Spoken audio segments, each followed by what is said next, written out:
friends, welcome to தோட்டம் சமையல். நம்ம இன்னைக்கு பன்னீர் மஞ்சூரியன் எப்படி செய்யறதுன்னு பார்க்கலாம். அதுக்கு நான் 1 கப் பன்னீர் எடுத்துர்க்கேன். 1/2 பெரிய வெங்காயம் எடுத்துர்க்கேன். 1/2 கொடமிளகாய் எடுத்துர்க்கேன். 1 டேபிள்ஸ்பூன் இஞ்சி பூண்டு எடுத்துர்க்கேன். 3 பருக்கேன். 1 டேபிள்ஸ்பூன் கார்ன்ஃப்ளவர் எடுத்துர்க்கேன். 1 டேபிள்ஸ்பூன் மிளகாய் தூள் எடுத்துர்க்கேன். 1 டேபிள்ஸ்பூன் மைதா எடுத்துர்க்கேன். இப்போ நம்ம எப்படி செய்யறதுன்னு பார்க்கலாம். ஒரு பவுல்ல 1 tablespoon maida, 1 tablespoon corn flour, மிளகாத்தூள்,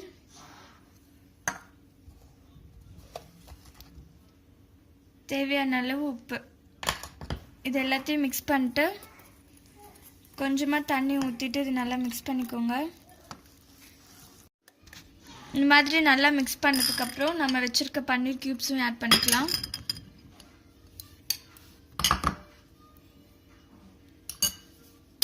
இது நல்லா கலந்து விட்டுருங்க. இப்போ இது நல்லா மிக்ஸ் பண்ணியாச்சு. இப்போ எண்ணெய் வந்துட்டு மீடியம் ஹீட்டில் வச்சுட்டு எண்ணெய் சூடானதும் நம்ம இது போட்டு ஃப்ரை பண்ணி எடுத்துடலாம்.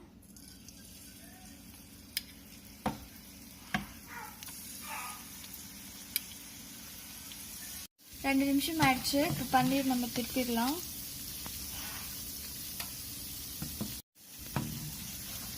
இப்போ நம்ம இதை எடுத்துடலாம்.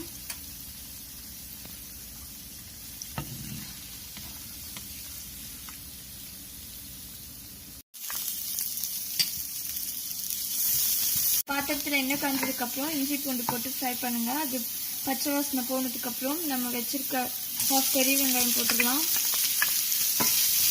ஒரு 2 நிமிஷம் ஃப்ரை பண்ணுங்க. இப்போ வெங்காயம் ஃப்ரை ஆனதுக்கப்புறம் நம்ம நறுக்கி வச்சிருக்க 1/2 கொடமிளகாய் போட்டுடலாம். இது அதிக நேரம் வேக தேவையில்லை, கொஞ்ச நேரம் வெந்தால் போதும். ஃப்ரை ஆனதுக்கப்புறம் 2 டேபிள்ஸ்பூன் சில்லி சாஸ் போட்டுக்கோங்க. உங்களுக்கு இன்னும் காரம் வேணும்னா அதிகமாக போட்டுக்கோங்க. 1 டேபிள்ஸ்பூன் சோயா சாஸ் போட்டுக்கோங்க.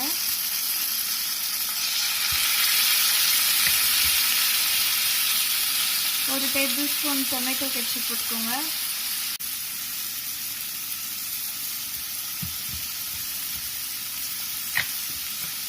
இது நல்லா மிக்ஸ் பண்ணிடுங்க.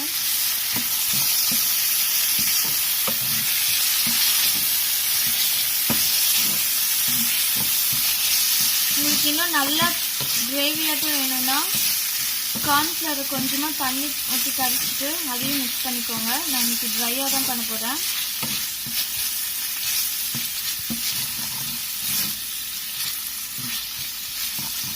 இப்போ இதில் உப்பு நம்ம சேர்க்காததுனால இதில் கொஞ்சம் உப்பு ஆட் பண்ணிக்கலாம்.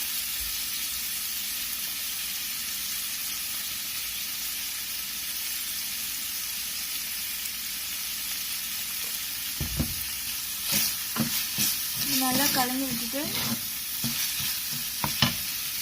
நம்ம ஆல்ரெடி ஃப்ரை பண்ணி வச்சுருக்க பன்னீரையும் இது கூட சேர்த்துக்கலாம். சாஸ் கூட நல்லா மிக்ஸ் பண்ணிட்டு ஒரு 2 மினிட்ஸ் மட்டும் இது அப்படியே விட்டுருங்க. இப்போ 2 நிமிஷம் ஆயிடுச்சு. நம்ம லாஸ்ட்டாக ஸ்ப்ரிங் ஆனியன் போட்டு ஸ்டவ் ஆஃப் பண்ணிடலாம். இப்போது சுவையான பன்னீர் மஞ்சூரியன் தயாராகிடுச்சு. இந்த ரெசிபியை உங்கள் வீட்டில் செஞ்சு பார்த்துட்டு எப்படி இருக்குன்னு கமெண்ட் பண்ணுங்கள். வீடியோ லைக் பண்ணுங்கள், ஷேர் பண்ணுங்கள், மறக்காமல் சப்ஸ்கிரைப் பண்ணுங்கள். தேங்க்யூ.